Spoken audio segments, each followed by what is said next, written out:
Dito tayo mga kababayan kay kapatid na Alfred de Guzman po mga Naman bossing. tayo. At eto ha, Ito, isa din ho ito mga kababayan na tingin ko malaki ang naging epekto kung bakit po talagang bumaba at madaming nag-unsubscribe ngayon kay Christian Esguerra. Sabi ko nga po, nag-umpisa iyon sa 715, ngayon po ay 712 subscribers na lang po. Pakinggan natin, ito pong si Alfred mga kababayan, si Mark Alfred de Guzman.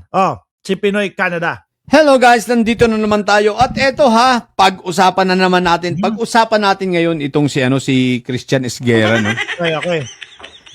Alam nyo guys, eto noon pa man, ito mga pinupuna ko na, ngayon ay mas lumala, no? Dahil actually hindi ko na to pinapanood Simula nung ako sobra nang Ako dati napapanood ko yan. Pinapakinggan ko lalo na kapag yung sila Ombudsman Boying Remulla, yung mga guest at bisita ho, mga kababayan. Yan, pinapanood ko. Pero medyo siguro dahil nga busy din tayo, hindi ko na napopokusan ho, mga kababayan, mga boss chipa mo siya. irita rito dahil sa tinuligsa ko ito noon pa man, di ba? Kung natatandaan ninyo, lalo na nung sinasabi nito, pinapangalandakan na dapat mahuli na si Kong Martin, na pinagpipilitan ng kabobohan nito na Sandali, hanggang ngayon naman wala naman maipakitang ebidensya.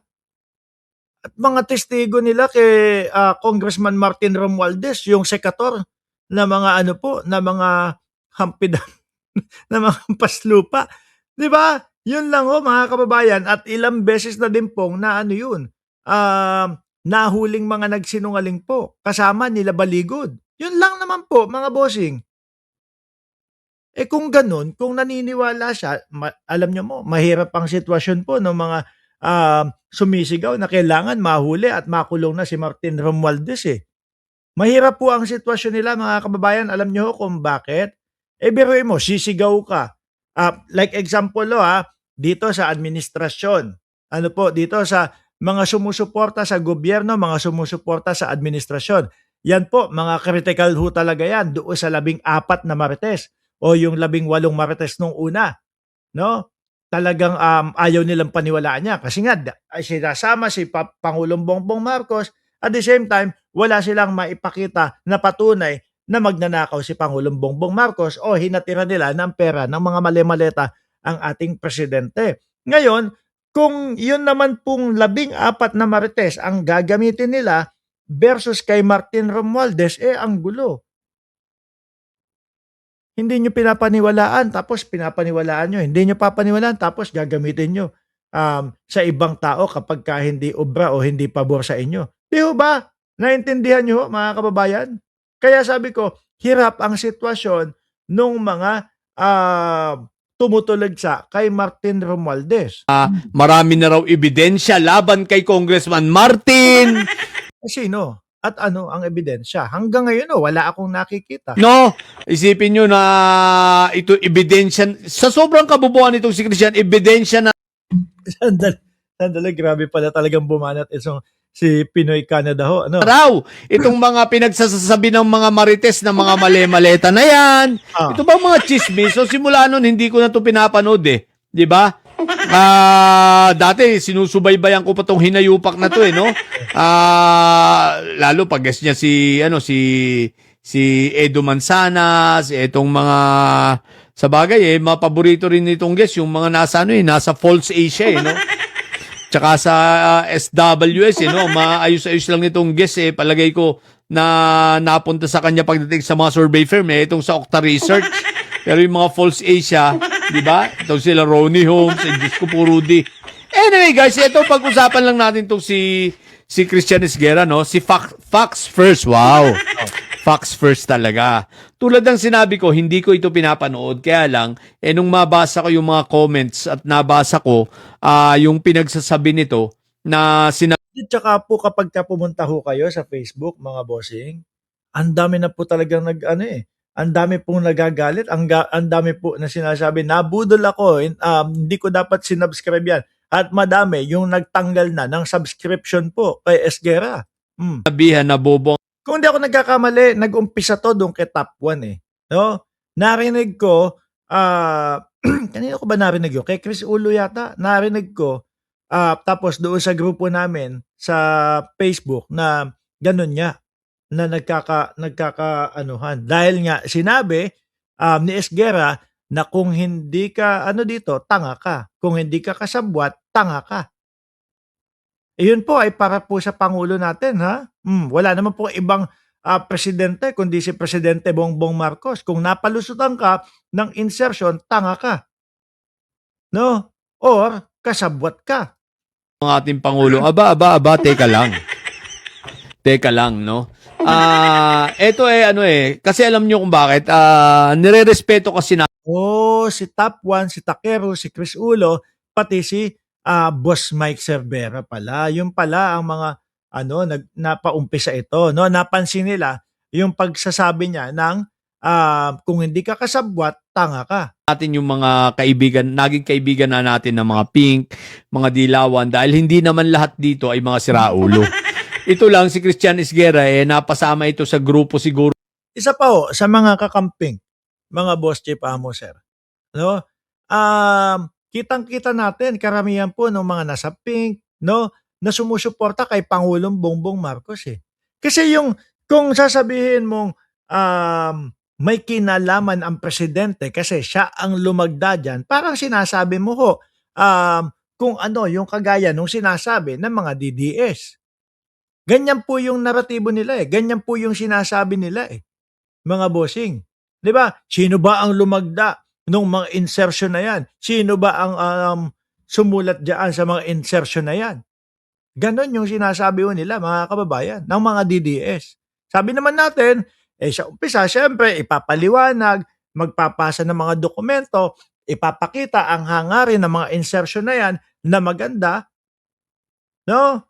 Kukumpletuhin yung rekado, sasabihin, ito po, maganda ang idudulot nito sa bayan na ito, maganda ang idudulot nito para sa ating mga kapwa Pilipino. Pero kapag ka nakuha na yung pera at budget, ayun na, medyo tumatagilid na. Minsan, nadidemonyo na. Kasalanan po ba ng Pangulo yun, mga kababayan? Kung binasa ng ating presidente, maganda nga rin itong proyekto na ito, no? Nakikiusap o merong ipinapapasok sa insertion itong proyekto na ito. Aba, magduduktong ito doon sa isla number 1 at isla number 2. Okay ito. No, sige, okay to. Lagdaan natin. Makatutulong sa ating mga kababayan itong proyekto na ito. Kaso, mga boss team, amo sir, nung naibigay na yung pondo, dun na mga nagwalang hiya. Sabi ni Beliana Enriquez, ako nag-unfollow kahapon kay Esguerra. Naintindihan niyo po, mga kababayan? Kaya para sa akin, hindi uubra yung naratibo ng mga DDS eh. No? Hindi uubra sa akin yung naratibo ng DDS na, kasi si Bongbong Marcos ang pumirma niyan. Kasi alam ho natin, mga boss chief amo sir, na pag inilatag yan, ito po yung insertion, ito po yung hinihiling po sana namin, sana umapprove po, sana maging okay po. No? Siyempre, maganda yung nakikita ng Pangulo. Okay ito, ayos, sige, pasado. Kapag kayong hawak na yung pera, dun na po nagkakawalangyaan po, mga kababayan. So tanong ko ulit, kasalanan po ba ng presidente iyon?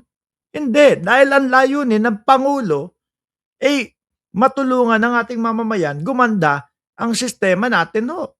Sabi ni Abaman, ni Ma'am Aba, pero nakaka-open talaga yung talong at okra. Ay, sandali. Sandali. Hindi. Pero nakaka-open talaga yan si Christian pag si BBM ang babanatan niya para talagang na-witness niya lahat during martial law. Unless super old na niya. Tuloy natin si Pinoy Canada. Ng atom no, na mga grupo ng dilawan na siraulo. Pero hindi lahat ng mga dilawan na ngayon kasi ay siraulo at ang marami naman sa kanila ay nakaka-appreciate na rin sa ginagawa ng ating Pangulo, maging ang mga pinklawan. At ayoko namang masira ang ating mga pagkakaibigan sa mga yon. Alam nyo guys, sa totoo lang, ito pagdating sa mga dilawan, katulad ng bulok na kamatis, kumbaga isolated ito Sabi ni Beliana Enriquez at sobrang yabang niyan.